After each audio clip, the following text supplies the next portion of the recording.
बिस्मिल्लाहिर्रहमानिर्रहीम। अस्सलाम वालेकुम माय डियर स्टूडेंट्स। प्यारे बच्चों, क्या हाल चाल है आपके। फाइनली आज एमडी कैट 2025 का पेपर हो चुका है और मेरी नाकिस राय के मुताबिक ये एक बैलेंस पेपर है। कोई बहुत ज़रूरत से ज़्यादा मुश्किल सेक्शन नहीं है, कोई बहुत ज़रूरत से ज़्यादा आसान नहीं है। एक मीडियोकर सा जो है ना वो ये पेपर है। 3 से 4 कुछ सवालात ऐसे हैं जिस पर हम थोड़ा सा डाउटफुल होते हैं, थोड़ा सा वो हमें कंफ्यूज करने में कामयाब हो जाता है और पेपर को ख़राब करने के लिए 2 से 3 एमसीक्यूज़ ही बहुत होते हैं जो जहां कहीं पर भी डॉज देने में अगर कामयाब हो जाएं तो वो हमारा पेपर जो है ना वो डिस्टर्ब कर सकते हैं। एनी हाउ अभी तक तो फ़िलहाल यूएचएस की कोई की अपलोड नहीं हुई, तो मैं आप लोगों के साथ इस एमडी कैट पेपर की जो है ना वो शेयर करने जा रहा हूँ। ये मेरा एक पर्सनल पॉइंट ऑफ व्यू है, ये मेरी एक पर्सनल कह लें कि सारी की सारी जो है ना वो राय है विद लॉजिक्स और रीज़न के साथ। की जो है वो इससे डिफ़र कर भी सकती है और की डिफ़र नहीं भी कर सकती है, लेकिन हमने जितने भी सवाल पढ़ने हैं अभी डिस्कस करने हैं वो अंडरस्टैंडिंग और कॉन्सेप्ट बेस के ऊपर जितने भी पॉइंट स्टे करते हैं ना उनके भी हाफ के ऊपर जो है ना ये डिस्कशन हमने पूरी करनी है। ठीक है, क्योंकि बच्चे शदीद वेट में हैं इस चीज़ को लेकर के। वो जो पेपर आज कर चुके हैं उसमें उन्होंने कहाँ कहाँ पर गलतियाँ की या नहीं की। तो आइए हम लोग इसको स्टार्ट करते हैं। 82 जो मेरे पास ये पेपर की एक पीडीएफ है, ये 82 से हमारे पास जो है ना वो एमसीक्यूज स्टार्ट हो रहे हैं केमिस्ट्री के। और सबसे पहला वो कहता है कि which one of the following best identifies the redox reaction. इनमें से कौन है जो आप लोगों को बेहतरीन डिस्क्रिप्शन प्रोवाइड करता है अबाउट द रिडॉक्स रिएक्शन के। तो अगर हम जनरली ये देखें कि रिडॉक्स रिएक्शंस हमारे पास जो हम डेफिनेशन करते हैं तो इसमें आप लोगों के पास डेफिनेशन जो बनाई जाती हैं वो ये है कि जी जो ऑक्सीडेशन और रिडक्शन रिएक्शंस का कम्बिनेशन जो है ना वो रिडॉक्स कहलाता है। तो इसमें हमारे पास एडिशन ऑफ ऑक्सीजन हो सकता है और हमारे पास यहाँ पर रिमूवल ऑफ हाइड्रोजन हो सकता है, या हमारे पास यहाँ पर इलेक्ट्रॉन्स की जो ट्रांसपोर्टेशन है, ट्रांसफरिंग है from one chemical species to another, ये वो पॉसिबिलिटी है। और इसके अंदर जो एलिमेंट्स या केमिकल स्पीशीज हैं उनकी ऑक्सीडेशन स्टेट के चेंज होने के साथ चीज़ें एसोसिएटेड होती हैं। अगर इन सारी चीज़ों की डेफिनेशंस आपको with respect to the oxidation और रिडक्शन याद हैं तो फिर हम लोगों को ऑप्शन फाइंड आउट करने में कतई कोई परेशानी नहीं है। ये हमारे पास इस एमसीक्यूज का बीटा ऑप्शन करेक्ट हो जाएगा, that is a transfer of electron. तो ये हमारे पास यहाँ पर best identify the redox reaction के अंदर कैटेगरी आ जाएगी। ठीक है, सो फर्स्ट एमसीक्यूज में बीटा ऑप्शन ठीक होना चाहिए। 83 में देखें, वो कहता है कि मेथनॉल की फॉर्मेशन करनी है आपने और रिडक्शन करवानी है। ठीक है, और नीचे अगर हम लोग ऑप्शंस देखते हैं तो हम लोगों को क्लियर कट नजर आ रहा है कि सारे के सारे कार्बोनाइल कंपाउंड्स हैं। जनरली हम लोग ये जानते हैं कि जो एल्डिहाइड्स होती हैं वो आपके पास प्राइमरी अल्कोहल में, और जो कीटोन्स होती हैं वो आप लोगों के पास सेकेंडरी अल्कोहल के अंदर कन्वर्ट होती हैं ऑन रिडक्शन। और इस रिडक्शन को करवाने के लिए आप कैटालिटिक रिडक्शन या वो सोडियम बोरोहाइड्राइड वाला रिएक्शन ज़हन में लेकर आते हैं। अब चूंकि एक कार्बन वाली अल्कोहल बननी है तो डेफिनेटली सी बात है कि हमारे पास रिएक्टेंट के अंदर भी एक कार्बन वाली कोई एल्डिहाइड और कीटोन होनी चाहिए। एक कार्बन वाली कीटोन होती कोई नहीं तो अल्टीमेटली वो एल्डिहाइड है, और एल्डिहाइड में हमारे पास बेस्ट ऑप्शन कौन सी है, वो फॉर्मल्डिहाइड है। सो 83 एमसीक्यूज का अल्फा ऑप्शन है। IUPAC name of this chemical compound, इसको बेहतरीन वे ये है कि आप ओपन करें। अगर पेपर में आता भी हो तो इसको ओपन करके चलाएं तो ये हमारे पास कुछ ये स्ट्रक्चर बनता है CH3 कार्बन, फिर आपके पास CH3, फिर आपके पास CH3 और इधर हमारे पास यहाँ पर कार्बन और इस कार्बन के साथ 2 हाइड्रोजन ऐसे और देन हमारे पास ये ब्रोमीन। कॉमन नेम अगर मैं इसका लेकर आऊँ ना तो ये नियोपेंटाइल हेलाइड या ब्रोमाइड हमारे पास कहलाता है, नियोपेंटाइल। प्राइमरी अल्काइल हैलाइड्स में आएगा carbon number 1, carbon number 2, carbon number 3। तो 2 के ऊपर आप लोगों के पास मिथाइल की ब्रांचेस लगी हुई हैं तो 2,2 डाइमिथाइल और आपके पास 1 के ऊपर ब्रोमो लगा हुआ है तो ये 1 ब्रोमो में आएगा। और जाहिर सी बात हम जानते हैं कि जब हम लोगों ने नाम देने हों तो हम अल्फ़ाबेटिक ऑर्डर को फॉलो करते हैं। तो हमारे पास यहाँ पर 1 ब्रोमो पेंटेन का कोई चांस नहीं, 1 ब्रोमो 2,2,2 ट्राइमिथाइल इथेन का कोई चांस नहीं, 1 bromo 2,2 dimethyl propane is your correct answer. So इस MCQs में चार्ली करेक्ट हो जाएगा। सो 84 में Charlie is the right answer. 84 देखेंगे बच्चे, हम लोग कहते हैं सर कि हमारे पास which one shows anisotropy. Anisotropy क्या था अगर आपको याद हो कि हमारे पास यहाँ पर if the intensity of properties is changed by changing the direction, तो ये आप लोगों के पास यहाँ पर एन आइसोट्रोपी कहलाता है। और ये पर्टिकुलरली हमारे पास यहाँ पर क्रिस्टलाइन सॉलिड का जो है ना वो फीचर होता है, पर्टिकुलरली क्रिस्टलाइन सॉलिड का ये एक अदद फीचर होता है। तो वुड तो हमारे पास क्रिस्टलाइन ही नहीं है, कोक हमारे पास क्रिस्टलाइन ही नहीं है, जेमस्टोन और अगर हमारे पास यहाँ पर ये ग्रेफाइट के ऊपर आप आ जाते हैं तो इसमें से जो करेक्ट या प्रायोरिटी में आपके पास हैं दोनों बेशक क्रिस्टलाइन सॉलिड, बट जो आपके पास प्रायोरिटी में जाएगा वो ग्रेफाइट होगा।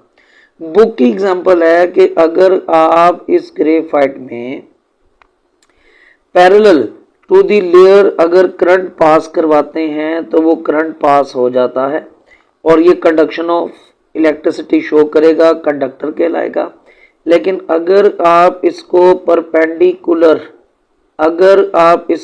परपेंडिकुलर डायरेक्शन में करंट गुजारेंगे तो करंट नहीं गुजरेगा, क्योंकि हमारे पास यहाँ पर जो फ्री इलेक्ट्रॉन्स हैं वो परपेंडिकुलर डायरेक्शन में अवेलेबल ही नहीं है। सो दैट इज वाई आपके पास यहाँ पर ये हम लोगों को एनाइसोट्रॉपी शो कर सकता है। सो 85 में डेल्टा करेक्ट आंसर है। In a unit cell of the crystal it is the angle beta between, हम लोगों ने एंगल बीटा ढूंढना है। वैसे तो बहुत आसान है और कोई इतना मुश्किल नहीं। अभी तक के ये सारे सवाल जो है ना वो बिल्कुल नॉर्मल कैटेगरी के हैं, इसमें कोई रॉकेट साइंस हमारे पास नहीं लगती है।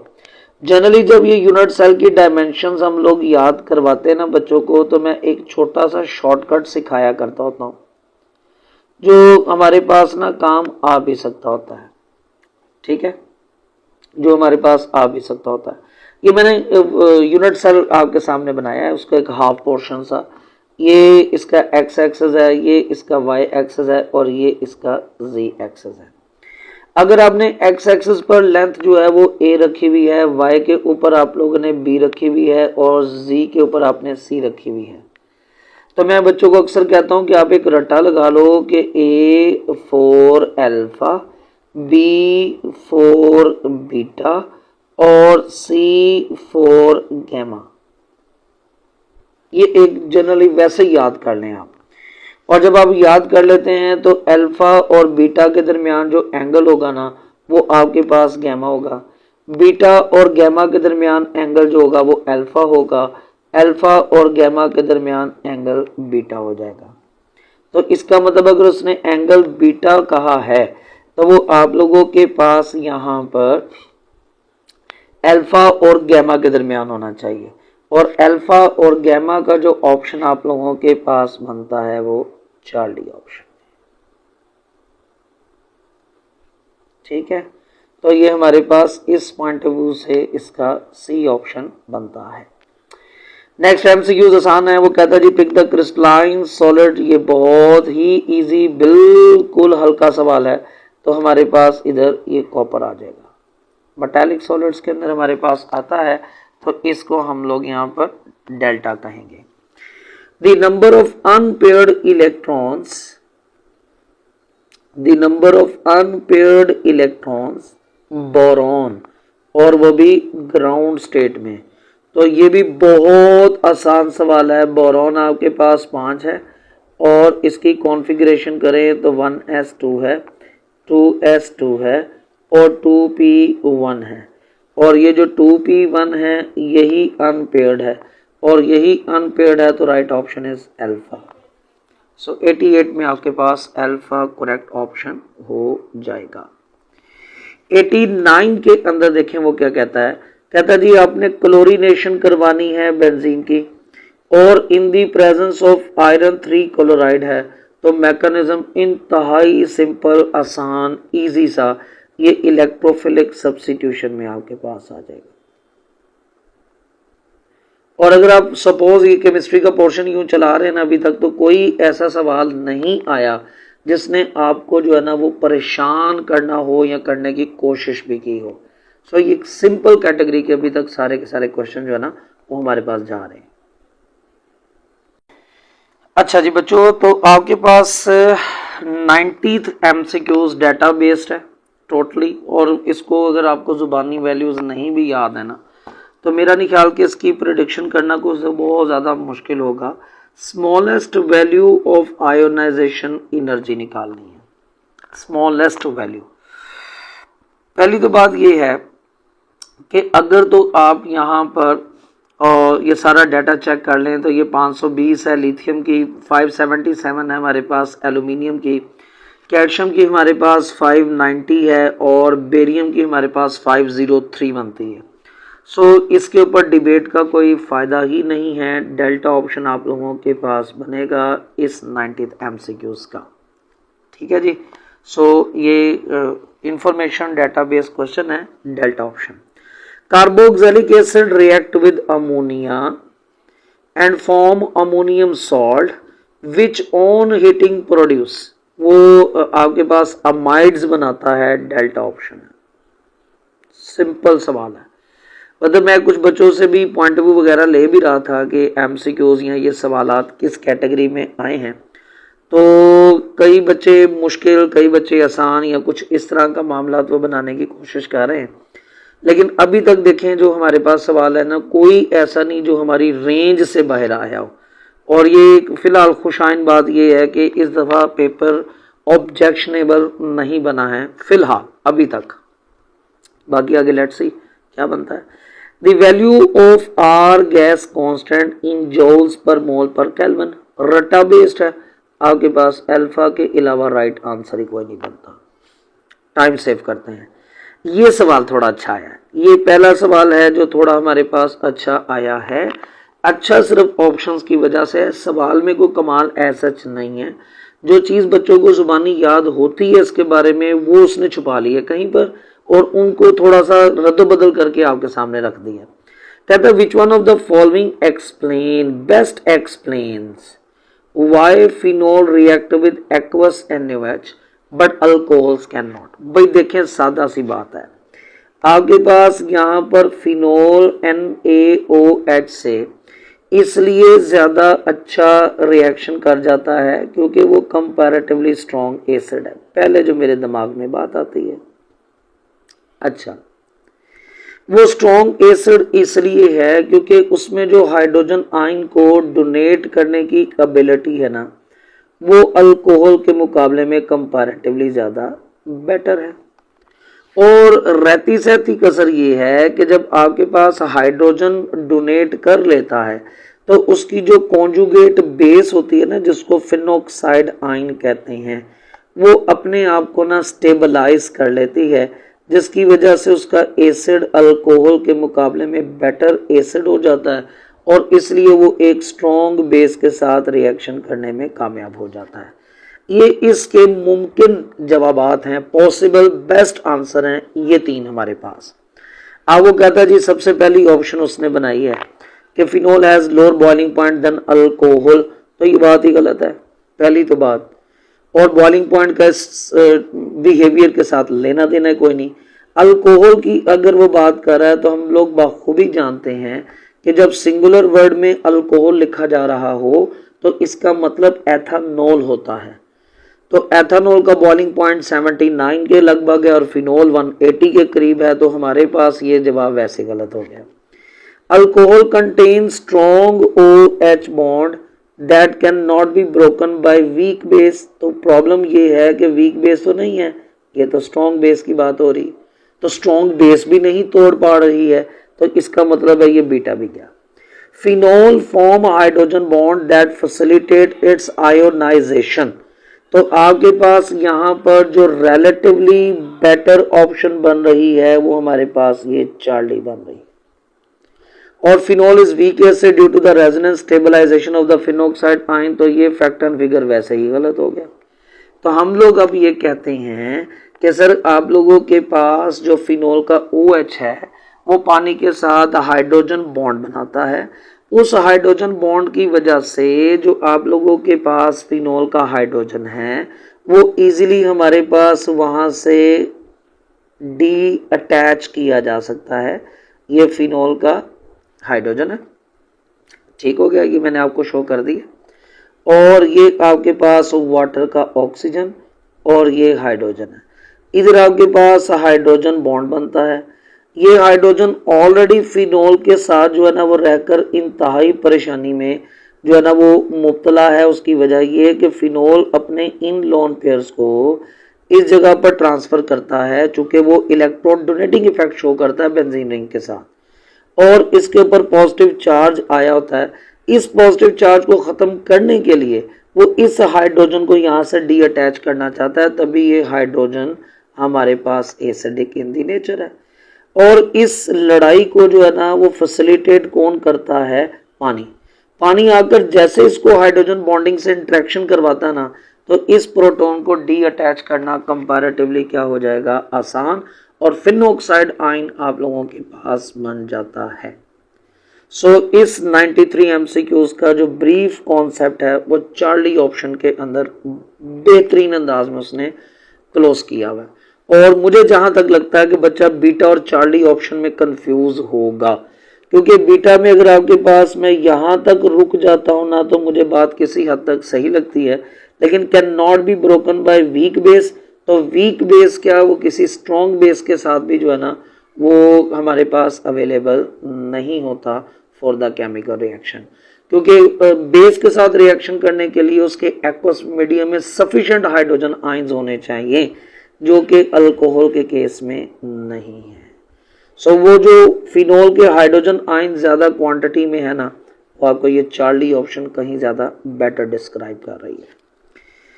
फिर देखें जी, नेक्स्ट आपके पास 94 में propene pi bond is formed by the sideways overlapping of.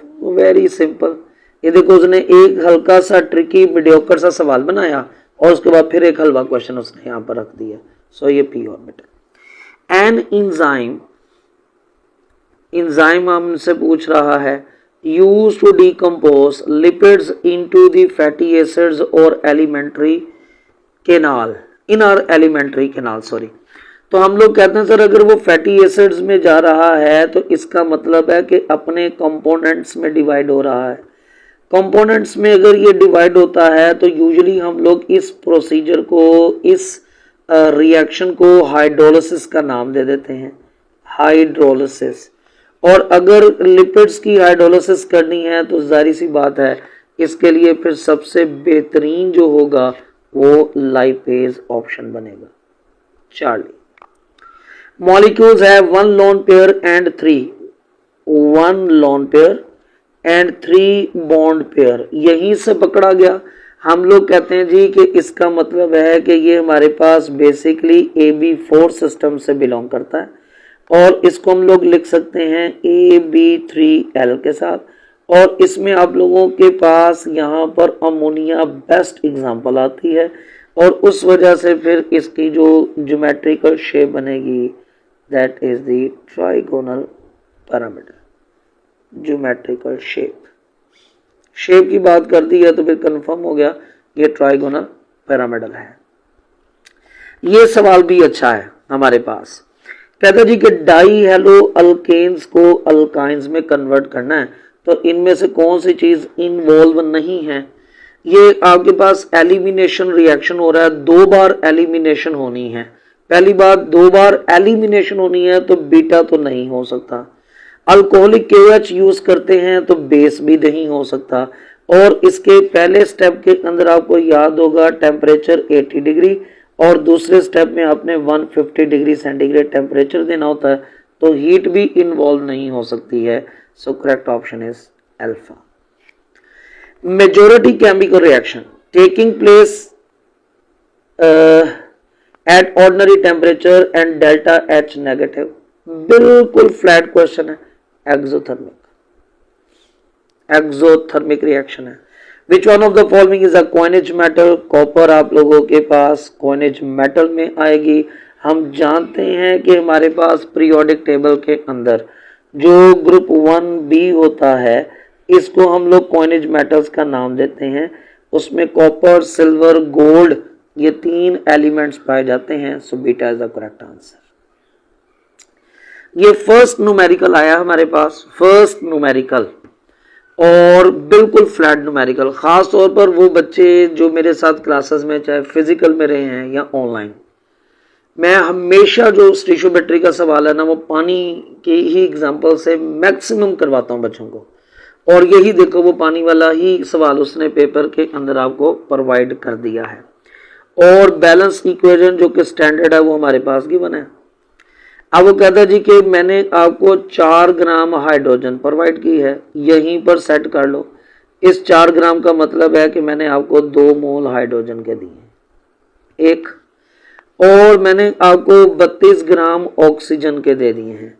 32 gram oxygen का मतलब है कि ऑक्सीजन का 1 मोल मैंने आपको प्रोवाइड कर दिया। इसका मतलब है कि उसने बैलेंस इक्वेशन वाली ही रेशो आपके पास इस्तेमाल कर ली है।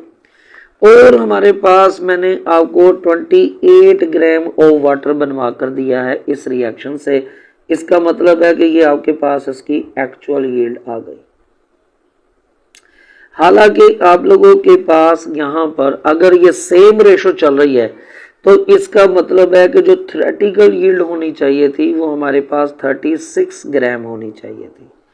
तो 36 आप लोगों के पास इसकी थ्योरेटिकल है और आप लोगों के पास एक्चुअल जो है वो 28 है। तो हम लोग कहते हैं सर कि अगर हम लोग इसका प्रोपोर्शन बनाते हैं, मतलब परसेंटेज यील्ड निकालनी है हमने, तो बच्चों परसेंटेज यील्ड निकालने के लिए एक्चुअल ओवर थ्योरेटिकल पर जाएंगे और मल्टीप्लाई विद 100 करेंगे। और अगर आपने ये इतनी सादा सी भी कैलकुलेशंस की हो तो बीटा ऑप्शन हमारा करेक्ट आ जाएगा। ठीक है जी, तो 100 में बीटा ऑप्शन। तो वो सारे बच्चे जो कहते होते थे पानी वाली एग्जांपल के बगैर भी कोई हो, तो ये देखो पानी वाली ही एग्जांपल आई है और जिस पर हमने मैक्सिमम प्रैक्टिस क्लास में की हुई है। ये सवाल भी जो नेक्स्ट 101 है ना, ये अच्छा है। मैं अच्छा उनको कह रहा हूं जो जिसमें उसने लफ्ज या ऑप्शन या क्वेश्चन की स्टेटमेंट वो रूटीन से मुख्तलिफ करके पूछी हैं, वो सवाल सारे अच्छे हैं। कहता जी amount of energy needed required है। अच्छा, किसके लिए रिक्वायर्ड है? Weaken the existing bond. और अगर मैं आपको थोड़ा सा खास तौर पर वो बच्चे जिन्होंने मेरे साथ क्लासेस पढ़ी हुई हैं, मैं आपको कहता हूँ कि आपके पास ये ओरिजिनल बॉन्ड था और मैंने इस बॉन्ड को वीक करना है, तो वीक करने का मतलब है मैं इसको सिंबॉलिकली डॉटेड लाइन में लेकर जाऊंगा।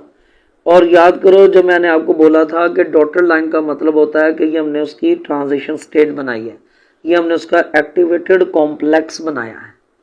तो हमने वो एनर्जी जिससे हम रिएक्टेंट से एक्टिवेटेड कॉम्प्लेक्स तक पहुंच सकते हो, उस एनर्जी का नाम आप लोगों से वो पूछ रहा है।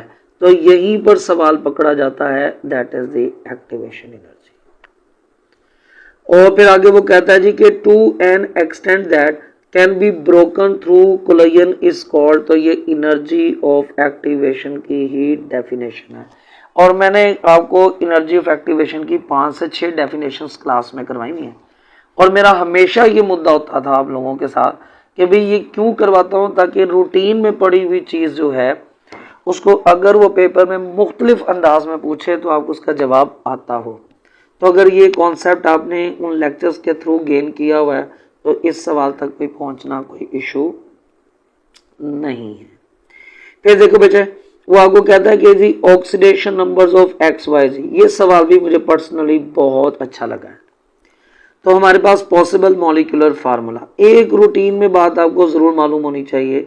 हम जब भी किसी कंपाउंड का मॉलिक्यूलर फार्मूला बनाते हैं तो उस मॉलिक्यूलर फार्मूला के पीछे लॉजिक ये है कि तमाम ऑक्सीडेशन स्टेट्स की जो सम है ना वो हमारे पास 0 के बराबर होना चाहिए। Simple is that. तो इस एमसीक्यूज का करेक्ट ऑप्शन बीटा होना चाहिए। कैसे होना चाहिए ये देखो, ये आपके पास x है, ये उसने y2 लिखे और ये z भी उसने कितने लिखे 2।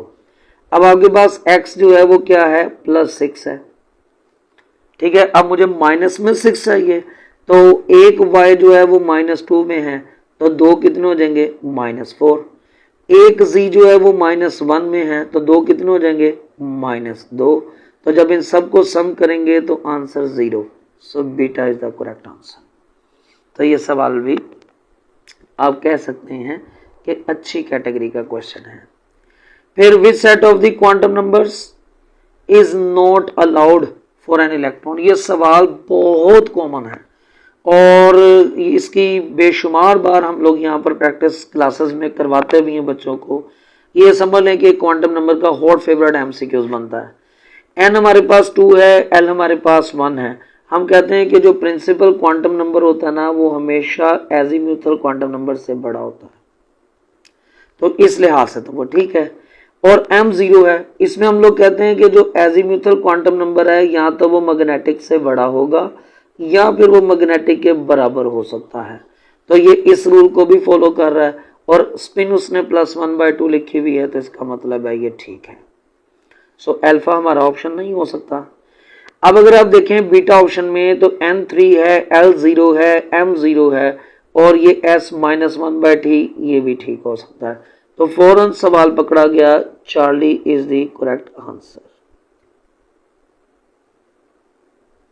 और उस चार्ली में आपके पास यही रूल लगना है कि जो एजीम्यूथल है और जो आपके पास प्रिंसिपल हैं ये कभी एक दूसरे के बराबर नहीं हो सकते हैं। सो इस पॉइंट ऑफ व्यू से Charlie is the correct answer. ठीक है बच्चों, तो ये आपके पास 103 का सी ऑप्शन बन जाएगा।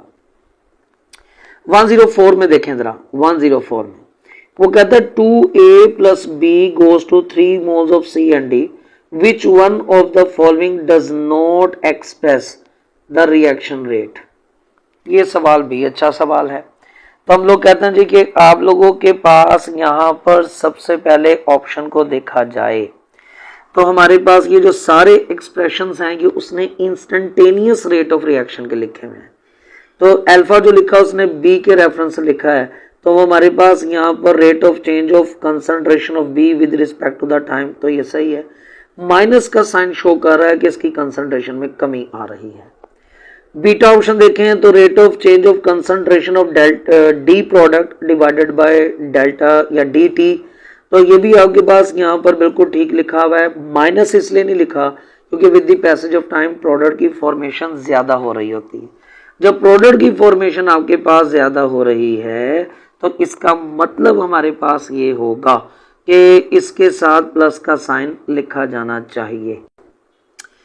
सी ऑप्शन को देखेंगे अगर आप तो हमारे पास यहाँ पर ए रिएक्टेंट के रिगार्डिंग उसने ये जो है ना वो इक्वेशन बनाई हुई है और ए रिएक्टेंट के मुताबिक आपके पास यहाँ पर माइनस का साइन उसके साथ लगना चाहिए।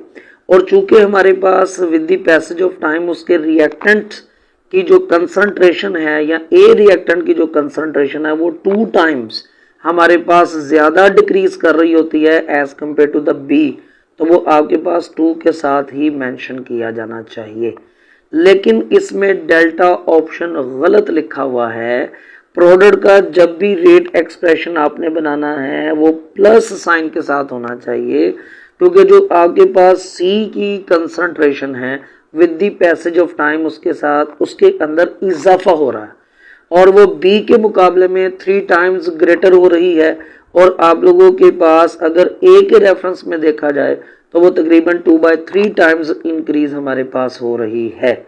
तो उसके साथ माइनस साइन किसी भी तरीके से जस्टिफाइड नहीं है, तो ये हमारे पास इसका डेल्टा ऑप्शन बन जाएगा। फिर देखें जी, the order of ease of reduction gain of electron करना है। तो अगर आपके पास हमने इनका गेन ऑफ इलेक्ट्रॉन करना है तो इलेक्ट्रोकेमिकल सीरीज में चले जाएं, और इलेक्ट्रोकेमिकल सीरीज कहती है कि top to the bottom reduction potential में इजाफा होता है। तो अगर रिडक्शन पोटेंशियल में इजाफा है तो सिल्वर सबसे नीचे, उससे ऊपर कॉपर और उससे ऊपर आपके पास हाइड्रोजन। चार्ली ऑप्शन इसका करेक्ट आंसर बनेगा। फिर देखेंगे बच्चों, आपके पास यहां पर 106 है। 106 एसिटाल्डिहाइड अंडरगो ऑक्सीडेशन, अच्छा, to produce acetic acid, okay, oxidizing agent. तो इसमें आपके पास चार्ली आसान है, क्योंकि बाकी सारे के सारे रिड्यूसिंग एजेंट है। इससे उसको इथेन बना देगा, इससे वो एथेनॉल बनेगा, इससे भी एथेनॉल बनेगा, तो ऑक्सीडाइजिंग सिर्फ चार्ली से बनता है। Which one of the following has high vapour pressure, high vapour pressure निकालना है तो आपके पास फोर्सेस जो है ना वो सबसे वीक होनी चाहिए, सबसे वीक फोर्सेस इनके अंदर होना जरूरी है। ओके, हाईएस्ट वेपर प्रेशर अगर आपने निकालना है तो हम जैसे कह रहे हैं कि इसका रूल ये है कि इसमें लोएस्ट इंटरमॉलिक्यूलर फोर्सेस होनी चाहिए, लोएस्ट इंटरमॉलिक्यूलर फोर्सेस। अब जैसे एसीटोन होता है ना, इसका बॉइलिंग पॉइंट आपके पास अप्रोक्सीमेटली 56 होता है। एसिटाल्डिहाइड का बॉइलिंग पॉइंट जो है ना वो तकरीबन 20 डिग्री सेंटीग्रेड होता है। आइसोपेंटेन का जो बॉइलिंग पॉइंट होता है ना वो तकरीबन 27 डिग्री सेंटीग्रेड होता है, और बेंजीन आप लोगों के पास 80 डिग्री है। अगर मुझे बॉइलिंग पॉइंट्स भी इनके याद हों पेपर के अंदर तो वो आपको तकरीबन हिंट दे जाता है कि हमारे पास इनका किस में फोर्सेस स्ट्रॉन्ग और किस में फोर्सेस जो है ना वो कंपैरेटिवली वीक होती हैं। तो सबसे वीक फोर्सेस आपको यहाँ पर एसिटाल्डिहाइड में नज़र आ रही हैं, तो इसका वेपर प्रेशर ना हमारे पास सबसे ज़्यादा होगा। ये भी डेटाबेस क्वेश्चन उसने बनाया है। अगर आप इसकी रूम टेम्परेचर पर वैल्यूज़ देखें भी तो आपको पता चल जाएगा कि जो एसिटाल्डिहाइड है ये तकरीबन रूम टेम्परेचर पर आपको 740 मिलीमीटर ऑफ मर्करी जो है ना वो प्रेशर प्रोवाइड करता है। सो 107 में बीटा ऑप्शन है। Terminal alkynes are acidic due to, character due to, famous question है जी। Terminal carbon atom is sp hybridized, terminal carbon sp2, terminal carbon sp3, terminal carbon atom show hydrogen bonding. तो मेरा नहीं ख्याल कि किसी बच्चे को इस सवाल में परेशानी आई हो। सो ये alpha is the right answer. sp character की वजह से हम जानते हैं कि हमारे पास इलेक्ट्रोनेगेटिविटी में इजाफा होता है। इलेक्ट्रोनेगेटिविटी में कार्बन की sp हाइब्रिडाइजेशन में इलेक्ट्रोनेगेटिविटी 3.0 होती है और हाइड्रोजन की आप लोगों के पास 2.1 होती है। तो डिफरेंस आपके पास तकरीबन जो है ना वो इस केस में 0.9 आ जाता है।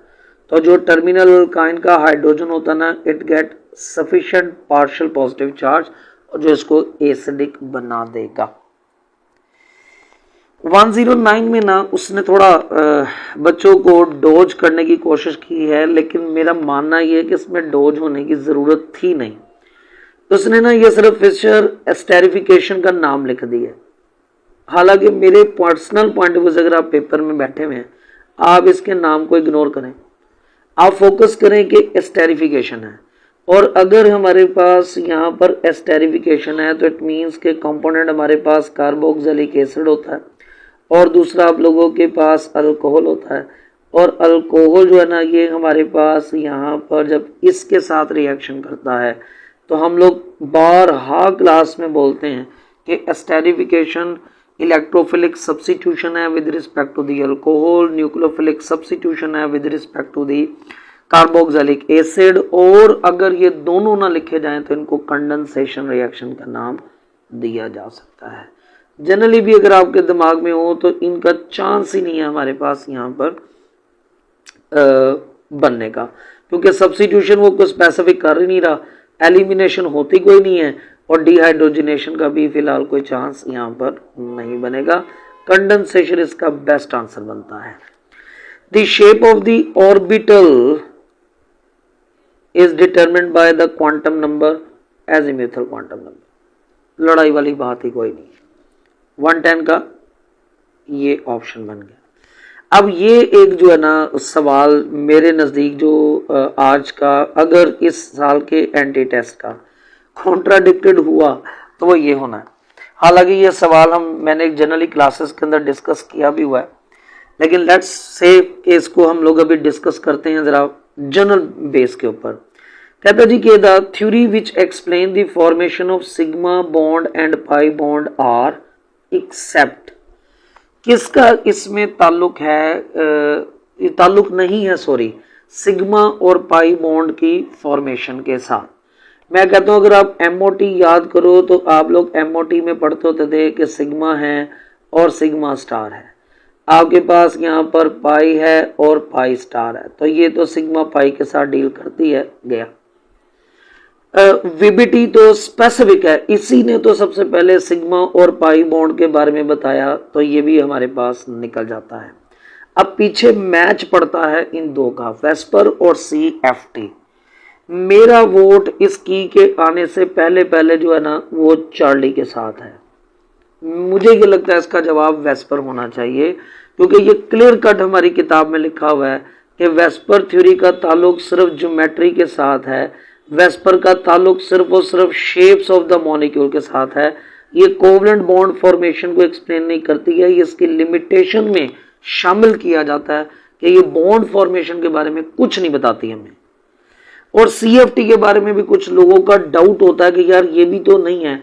अगर थोड़ा बहुत हम लोग, चूंकि हमारी किताबों में CFT का जिक्र ही कोई नहीं है, इसमें एक सिर्फ कमी बेशी है कि ये सिर्फ एप्लीकेबल होती है ट्रांजिशन एलिमेंट्स के ऊपर, और ये बेसिकली बताती है आप लोगों के पास यहाँ पर कि ट्रांजिशन एलिमेंट के जो d ऑर्बिटल्स के इलेक्ट्रॉन हैं और जो लिगेंड्स आपस इनके साथ बॉन्ड कोऑर्डिनेट कोवलेंट बॉन्ड बनाने के लिए आते हैं, उनके इलेक्ट्रॉन्स की इंटरेक्शन कैसे होती है, इलेक्ट्रोस्टैटिक फोर्स ऑफ अट्रैक्शन कैसे डेवलप होती है, तो वो किसी हद तक कोऑर्डिनेशन को एक्सप्लेन करने में हमारी मदद कर देती है।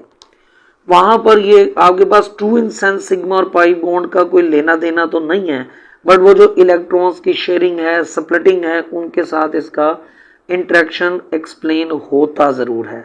लेकिन वेस्पर का बॉन्डिंग के साथ कोई दूर दराज तक रास्ता वास्ता नहीं मिलता, इसलिए मेरे नज़दीक इसका जो करेक्ट ऑप्शन है वो चार्ली होना चाहिए।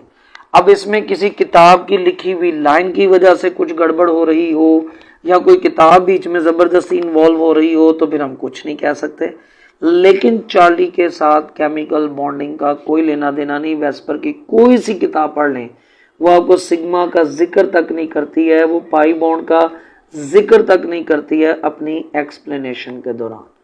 सो अगर हमारे पास किसी हद तक चार्ली और डेल्टा दोनों इन्वॉल्व हो सकते हैं, तो ज्यादा वोट प्रायोरिटी प्रेफरेंस जिसको देनी चाहिए ना, वो हमारे पास वेस्पर को देनी चाहिए। ठीक है जी, तो ये आपके पास यहाँ पर करेक्ट आंसर। 112 में वो कहता है value of the Planck's constant, रट्टा बेस्ड आसान तरीन सवाल आप लोगों के पास आ गया, और अगर ये आसान तरीन सवाल आया है तो ये सिर्फ इस चीज पर डिपेंड करता है कि आपको याद है या नहीं है। तो हमारे पास यहाँ पर जो प्लैंक्स कांस्टेंट होता है ना, वो हम जानते हैं कि 6.626 इंटू 10⁻⁻34 जूल्स सेकेंड होता है।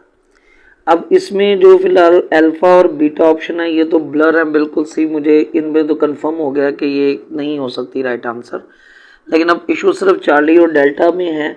मुझे लगता है ये थोड़ी सी फॉर्मेशन इसकी ब्लर है, वो आपके पास ओरिजिनल पेपर है, आप उसमें से देख लीजिएगा, बट जो मैं रीड कर पा रहा हूँ वो डेल्टा बनता है इसमें। सो 112 का डेल्टा ऑप्शन।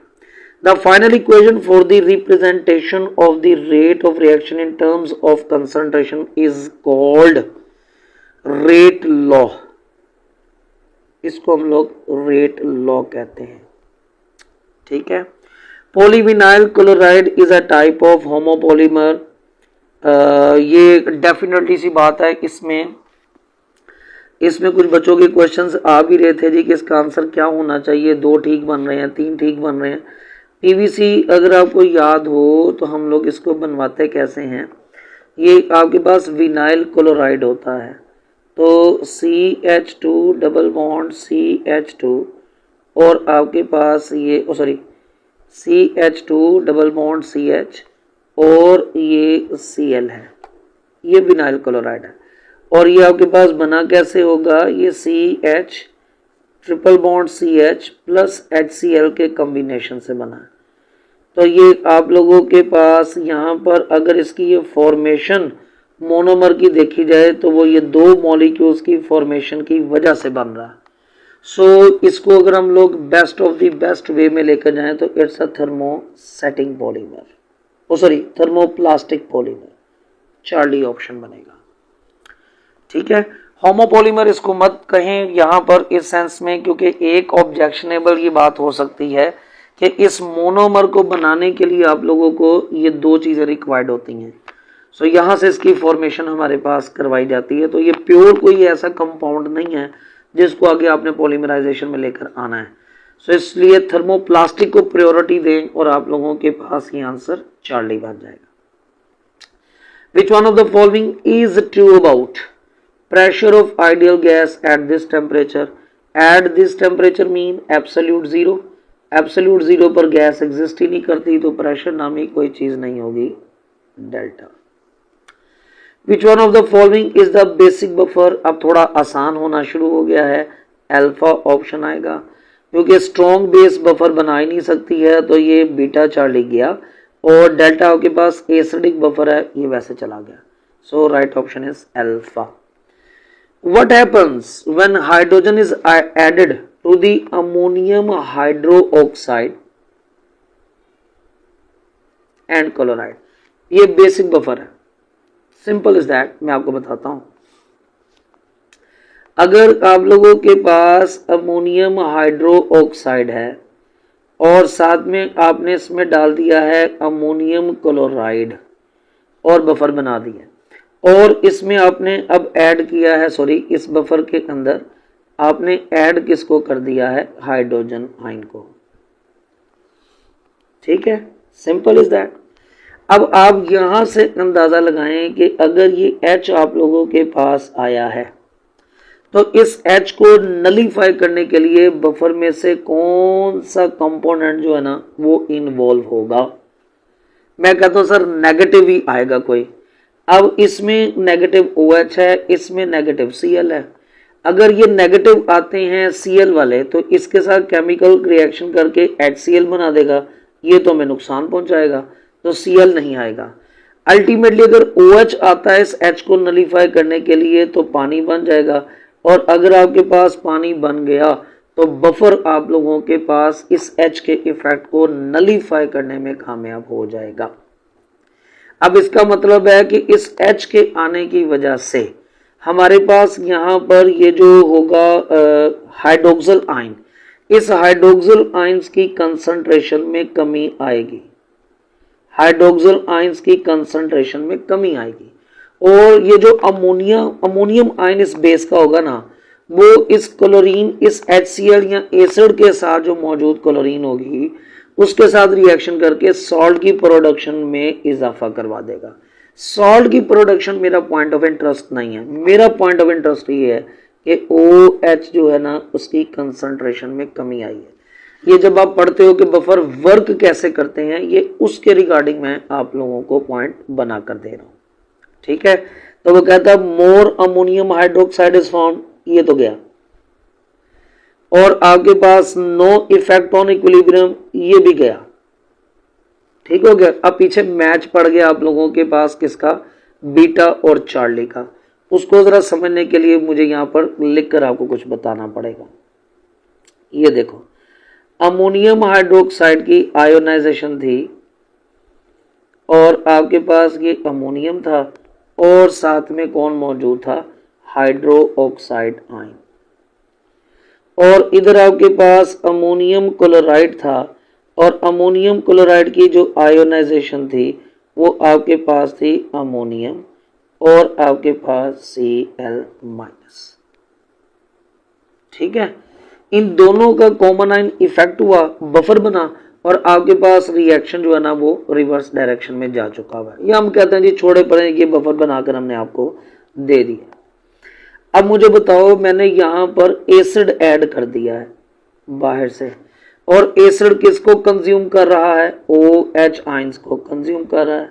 जब OH आयन कंज्यूम होंगे तो इसका मतलब है प्रोडक्ट की कंसंट्रेशन में कमी आएगी और जब प्रोडक्ट की कंसंट्रेशन में कमी आएगी तो इक्विलिब्रियम आप लोगों के पास किस तरफ शिफ्ट होगा, वो फॉरवर्ड डायरेक्शन में शिफ्ट होगा।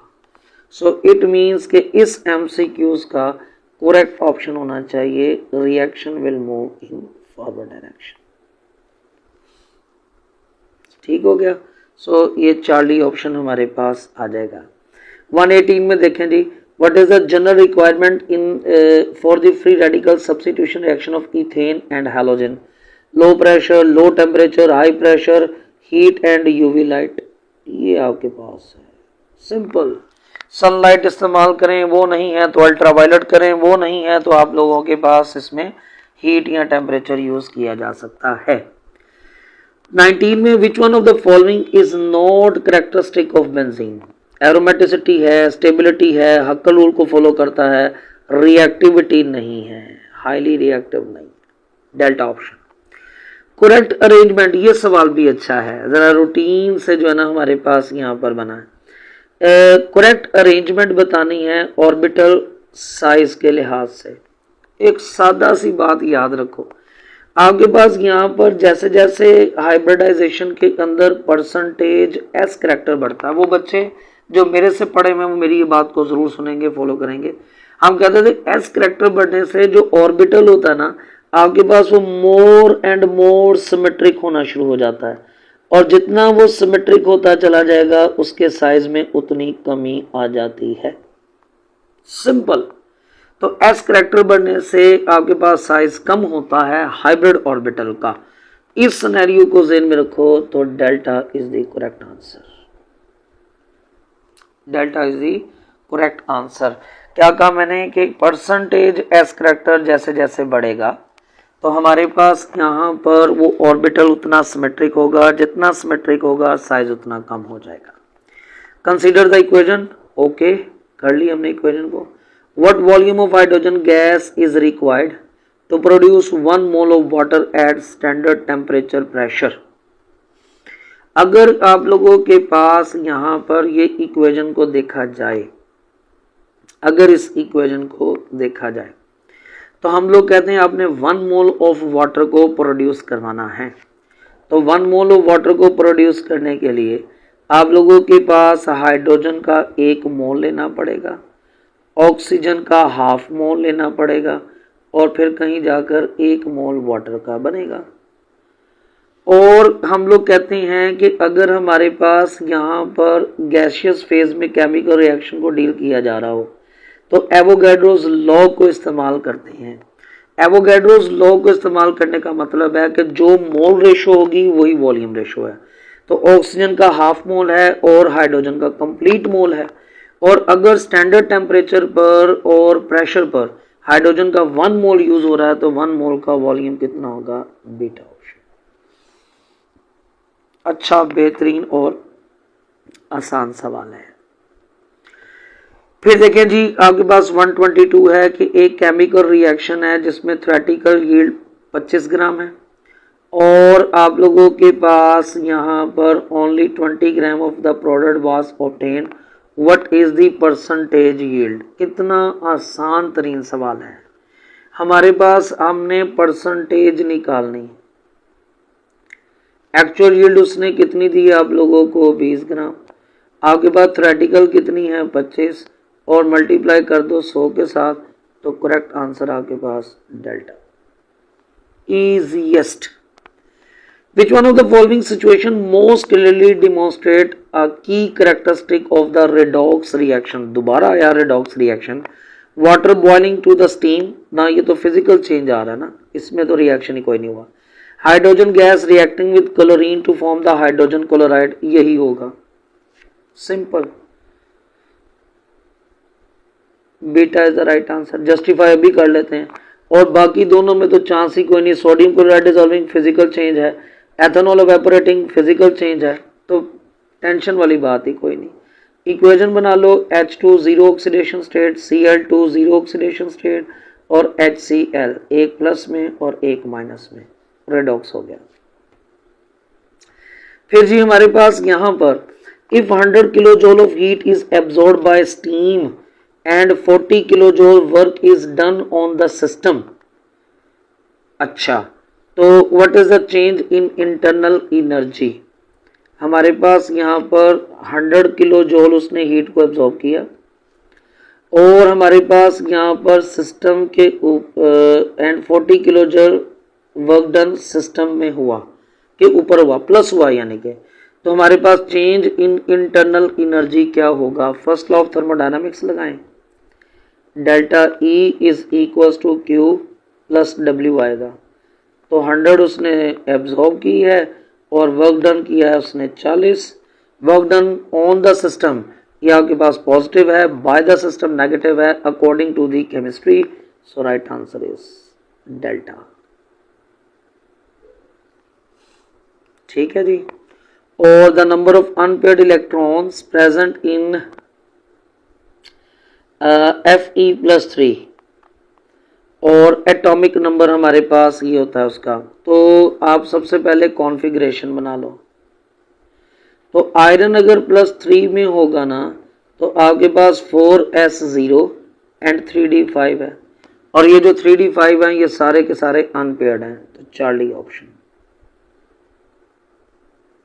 ठीक हो गया. तो हमारे पास 125C है.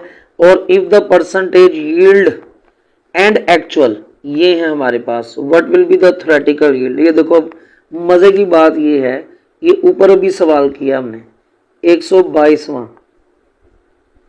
और ये जो आपके पास 126वां है, एक ही चीज बन गई हुई है. हाँ, सॉल्व करने का तरीका मुख्तलिफ है. परसेंटेज बराबर है हमारे पास यहाँ पर एक्चुअल और थ्योरेटिकल मल्टीप्लाई विद 100 और परसेंटेज उसने दे दिया आपको 80, तो 80 डिवाइडेड बाय 100 हो जाएगा परसेंटेज ख़त्म करके. और एक्चुअल उसने आपको दे दी है 20, थ्योरेटिकल आपने निकालनी. सिंपल. तो अब आपके पास इसकी इक्वेशन क्या बनेगी?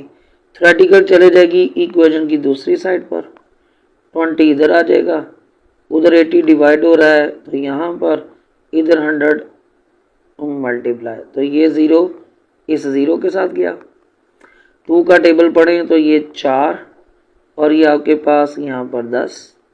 फिर आपके पास पढ़ें तो ये हमारे पास 2 का टेबल पढ़ेंगे तो ये 2 और ये 5. ठीक है. और आपके पास 10 को 5 से मल्टीप्लाई करें तो ये बनेगा 50 डिवाइडेड बाय 2 तो 25 ग्राम्स आंसर. अब तो सॉल्व करने की भी जरूरत नहीं थी, बट ये beta is the right answer है. तो प्यारे बच्चों, ये हमारे पास केमिस्ट्री का पोर्शन मेरे मुताबिक जो मैंने इसकी एक असेसमेंट पढ़ने पढ़ाने के बाद आपके साथ शेयर की है. लॉजिकली जितने भी सवालात बनते हैं, क्या रीज़न, क्या पॉइंट, क्या वजह, वो सारी मैंने आप लोगों के साथ शेयर की है. आप सुने, इसको अच्छे से अंडरस्टैंड करें, अपनी की को मैच करें. होपफुली के UHS इसके अकॉर्डिंग या करीब तर इसके आंसर बनाता है. और लेट्स सी कि अगर किसी ऑप्शन में या की में गड़बड़ होती है, डिफरेंस आता है, तो वो फिर किस लेवल का होगा और उसको फिर कैसे एड्रेस और डील किया जाएगा. Hope for the best. अल्लाह करे कि आप लोगों के जवाबात इसके मुताबिक बिल्कुल ठीक बन रहे हों.